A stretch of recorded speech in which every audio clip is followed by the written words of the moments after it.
Assalamualaikum warahmatullahi wabarakatuh. Bismillahirrahmanirrahim. Alhamdulillah wassalatu wassalamu ala Rasulillah wa ala alihi wa sahbihi wa man tabi'ah. Allahumma salli ala nabi al-hashimi Muhammadin wa ala alihi wa sallim taslima. Sahabat YouTube yang berbahagia, pada hari ini saya akan mencoba menjawab pertanyaan-pertanyaan seputar sedekah. Ini sudah terkumpul ada 13 pertanyaan dari mahasiswa dan mahasiswi program studi Keuangan Perbankan Sekolah Tinggi Ilmu Ekonomi Latifah Mubarakiyah Pondok Pesantren Suryalaya. Ini mahasiswa-mahasiswi semester 5, jadi tasawuf 4, ada mata kuliah tasawuf 4. Langsung saja pertanyaan pertama adalah dari Debi Nurhayati. Ditanyakan mengapa kuda yang menjadi pilihan sedekahnya dan apa itu su'ul khotimah. Jadi begini, dalam Manqobah Syekh Abdul Qadir Jailani Qaddasamahu sirroh, di situ dikisahkan ada seseorang yang tertimpa satu penyakit yang sukar diobati. Berbagai tabib pada saat itu, berbagai obat pada saat itu tidak bisa mengobati. Akhirnya ada seorang ahli hikmah yang memberikan petunjuk bahwa dia tidak akan bisa sembuh kecuali dengan diobati dengan hati kuda pilihan. Jadi hati kuda pilihan itu harus dimakan satu hari satu hati. Jadi selama 40 hari berturut-turut. Nah, menurut informasi bahwa ternyata yang punya kuda pilihan seperti itu hanya pada zaman itu hanya Syekh Abdul Qadir Jailani Qaddasamahu sirroh. Maka Syekh Abdul Qadir Jailani Qaddasamahu sirroh mengikhlaskan kudanya disembelih setiap hari, diambil hatinya untuk mengobati orang sakit tersebut sampai 40 hari. Berarti 40 ekor kuda disembelih, hatinya diambil untuk mengobati orang itu sampai orang itu sembuh. Jadi pelajaran dari kisah ini adalah bahwa sedekah itu hendaknya dari sesuatu yang istimewa, yang pilihan. Memang di dalam Al-Quran juga disebutkan lan tanalul birra hatta tunfiqu mimma tuhibbun. Kalian tidak akan bisa mencapai kebaikan yang seutuhnya, yang sempurna, sampai berani menyedekahkan sesuatu yang kita cintai. Nah, ini pelajarannya. Dan dikisahkan di situ ada sampai 40 hari gitu ya. Jadi ini untuk latihan pembiasaan. Jadi itu kenapa sedekah kuda. Jadi sebenarnya intinya adalah menyedekahkan sesuatu yang disukainya. Itu intinya. Kemudian su'ul khotimah, bahwa sedekah itu bisa menolak su'ul khotimah. Jadi su'ul khotimah itu meninggal dalam keadaan tidak baik. Bisa meninggal saat sedang melakukan dosa. Bisa juga meninggal pokoknya yang tidak diharapkan gitu ya. Nah itu. Kemudian pertanyaan kedua dari Acil ini, wali abdal itu bagaimana Pak? Nah ini tentang wali abdal ini banyak versi, tapi saya telah menulis satu buku yaitu, nah ini judulnya adalah Tafsir Manqobah. Di sini di halaman ke-11 dari sahabat Ibnu Mas'ud radhiyallahu anhu, ini hadis riwayat Tabrani dalam Al-Mu'jam Al-Kabir. Disebutkan bahwa, saya bacakan artinya, Rasulullah bersabda, senantiasa ada 40 orang umatku yang hatinya seperti hati Nabi Ibrahim alaihissalam. Allah menolak bencana dari penghuni bumi sebab mereka. Jadi 4 wali abdal itu dalam hadis riwayat Tabrani jumlahnya ada 40. Mereka mempunyai kolbu seperti kolbu Nabi Ibrahim. Dermawan Nabi Ibrahim itu. Setiap hari bersedekah. Tidak mau makan. Kecuali ada yang menemani. Nah, mereka disebut abdal dalam hadis riwayat Tabrani. Rasulullah SAW bersabda, sesungguhnya mereka tidak meraih kedudukan tersebut dengan sholat, puasa, dan sedekah. Para sahabat bertanya, ya Rasulullah, dengan apa mereka meraih kedudukan tersebut? Nabi menjawab dengan sikap dermawan dan menasehati atau mengharapkan kebaikan bagi umat Islam. Jadi wali abdal itu adalah wali yang jumlahnya ada 40 setiap masa. Tidak pernah berkurang, tidak pernah bertambah. Kalau ada yang meninggal, maka ada yang menggantikan. Kemudian sifatnya, karakternya wali abdal ini, hatinya itu seperti qalbu Nabi Ibrahim, dermawan. Jadi bedakan antara sedekah dengan dermawan. Sedekah itu sekali juga bisa disebut sedekah. Tetapi dermawan, ini sedekahnya itu sudah menjadi kebiasaan. Nah mereka ini, para wali abdal ini fungsinya adalah menolak bencana dari muka bumi. Kalaupun turun bencana, maka bencananya tidak terlalu parah. Kenapa? Karena para wali abdal ini berdoa, memohon kepada Allah supaya bencana itu dihindarkan atau minimal dikurangi kedahsyatannya. Nah itu tentang wali abdal. Jadi wali abdal ini sudah dijelaskan oleh Rasulullah, mereka adalah para kekasih Allah yang fungsinya adalah menolak bencana dari muka bumi yang jumlahnya dari masa ke masa ada 40 orang. Jadi tidak pernah berkurang dan tidak pernah bertambah. Nah itu. Kemudian mengapa sedekah? Ini dari Ayu Sekho. Pertanyaannya, mengapa sedekah bisa dikatakan amalan yang paling utama nilainya? Dari Wahyu Sekha Anggita. Memang kata Nabi begitu.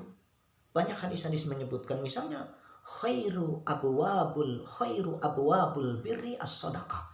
Sebaik-baik pintu kebaikan adalah sedekah.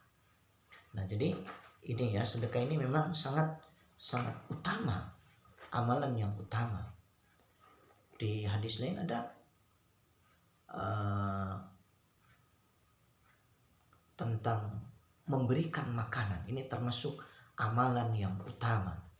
Afdolul amal, antara lain adalah it'amut ta'am, memberikan makan. Itu sedekah. Kemudian dari Rizda Yuliani, pertanyaannya adalah apa saja keutamaan yang paling dahsyat dalam bersedekah? Sedekah ini manfaatnya sangat banyak, tetapi yang paling dahsyat adalah mendatangkan ridho Allah. Dan ketika Allah ridho, sudah. Ketika Allah ridho, maka yang lain mudah. Nah ini, jadi yang paling dahsyat adalah mendatangkan ridho Allah Subhanahu wa ta'ala. Banyak orang-orang yang ada dua bersaudara di Jawa Timur, itu dua-duanya adalah perampok. Yang satu meninggal dengan mengenaskan, yang satu lagi meninggal setelah bertaubat dan husnul khatimah. Setelah diteliti, kenapa ada perampok yang meninggal taubat dulu kemudian husnul khatimah? Ternyata dia ahli bersedekah. Sedekahnya tidak boleh. Sedekahnya haram, dilarang. Merampoknya maksud saya. Merampoknya itu tidak boleh, dilarang. Tetapi sedekahnya ini, ketika dia sedekah dari hasil rampokan, memang tidak ada pahalanya. Tetapi boleh jadi ketika dia bersedekah misalnya kepada orang kelaparan, kemudian orang yang kelaparan ini mendapatkan sedekah, lalu mendoakan. Nah, doa dari orang yang kelaparan ini atau orang yang membutuhkan ini boleh jadi dikabulkan oleh Allah Subhanahu wa ta'ala. Misalnya dia mendoakan, ya Allah, orang yang telah berbuat baik kepada saya, berikan dia petunjuk, berikan dia kemudahan, berikan dia husnul khatimah dan lain sebagainya. Nah itu. Kemudian dari Frizka Alivia Az-Zahra, pertanyaannya adalah, jika seorang anak bersedekah dari uang jajannya, maka apakah pahalanya akan kembali ke ibu bapaknya? Jadi kebaikan anak itu untuk dirinya dan juga untuk orang tuanya. Bukan hanya anak kecil, bahkan nanti sampai ketika anak itu sudah dewasa, orang tua itu mendapatkan pahala dari anak soleh. Kenapa? Karena anak itu menjadi soleh adalah tidak bisa lepas dari peran orang tuanya. dari mulai mendidik, mengarahkan, membiayai dan sebagainya. Nah, jadi ini tidak bertentangan dengan ayat wa alaisa lil insani illa ma sa'a. Manusia tidak mendapatkan melainkan apa yang diusahakannya. Jadi anak soleh itu adalah usaha dari orang tuanya. Kemudian selanjutnya pertanyaan dari Putri Risalatus Sofa. Maksud dari sedekah sampai 40 hari itu bagaimana? Nah, maksud dari sedekah sampai 40 hari itu bagaimana? Jadi yang dimaksud dengan 40 hari ini kan dari kisah Mankobah gitu ya. Mankobah itu sampai 40 hari. Jadi yang dimaksud dengan sedekah 40 hari yaitu dicontohkan oleh Syekh Abdul Qadir Jailani. Intinya adalah supaya kita terbiasa. Jadi bukan berarti setelah 40 hari itu kemudian merdeka gitu ya, tidak bersedekah lagi. Tetapi itu hanyalah latihan. Selanjutnya adalah diharapkan bahwa sedekahnya ini menjadi kebiasaan seumur hidupnya, setiap hari dilakukan.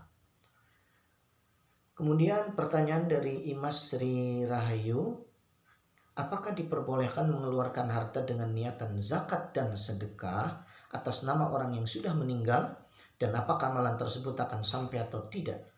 Oke, jadi ya boleh kita bersedekah atas nama orang yang sudah meninggal dunia, boleh. Jadi pahalanya itu adalah yasil, sampai. Misalnya kita bersedekah atas nama almarhum ataupun almarhumah, maka itu pahala untuk almarhum atau almarhumah. Misalnya kita sebagai anak nih ya, kita sebagai anak, kemudian ada orang tua kita yang sudah meninggal, baik bapak maupun ibu, lalu kita bersedekah, dan sedekah ini di atas namakan untuk bapak atau ibu yang sudah meninggal itu, maka pahala sedekahnya itu untuk bapak atau ibu. Bagaimana dengan kitanya yang bersedekah? Ya, kita mendapatkan pahala birrul walidain, berbakti kepada orang tua, yang tentu saja keutamaan dari birrul walidain juga sangat luar biasa. Kemudian selanjutnya dari Reza Zulfikar Fathur Rahman, pertanyaannya, apakah sedekah itu hanya untuk orang muslim saja? Apakah orang non muslim juga bisa untuk menerima sedekah? Oh, boleh. Sedekah itu boleh untuk siapa saja, tidak pandang agama, tidak pandang. Jadi boleh diberikan kepada siapa saja sedekah itu, kecuali zakat fitrah. Nah, zakat fitrah ada ketentuannya. Saya baca dalam fikih sunnah, zakat fitrah itu antara lain ada orang-orang alladzi yahrumu alaihi az-zakah, tidak boleh mendapatkan zakat. Misalnya keturunan Rasulullah SAW. Kemudian yang kedua adalah orang tua ke atas, seperti bapak, kakek itu ya, atau misalnya ibu nih, nenek, itu tidak boleh mendapatkan zakat fitrah. Saya lihat di kampung itu masih ada kadang-kadang seseorang itu ini zakat fitrahnya buat kakek saja katanya. Itu nggak boleh, karena itu masih menjadi kewajiban tanggungan. Masa hanya dikasih zakat fitrah? Nah ini.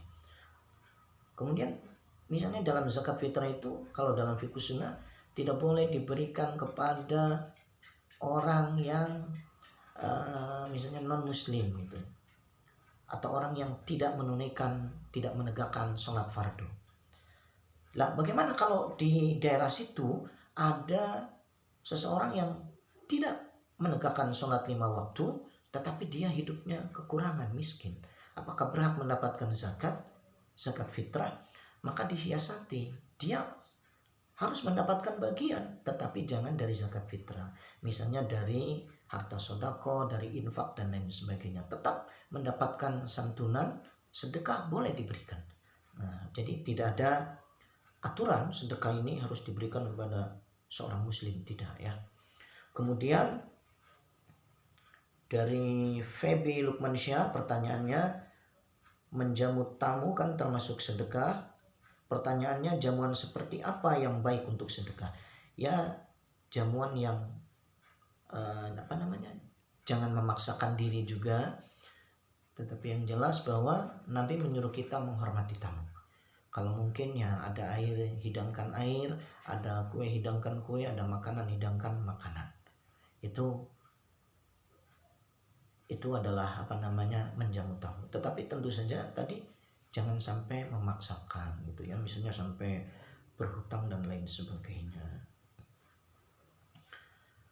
Lalu pertanyaan dari Siti Miasih bertanya, apakah sedekah 40 hari dengan sedekah setiap hari, misalkan hari Jumat itu pahalanya sama atau tidak?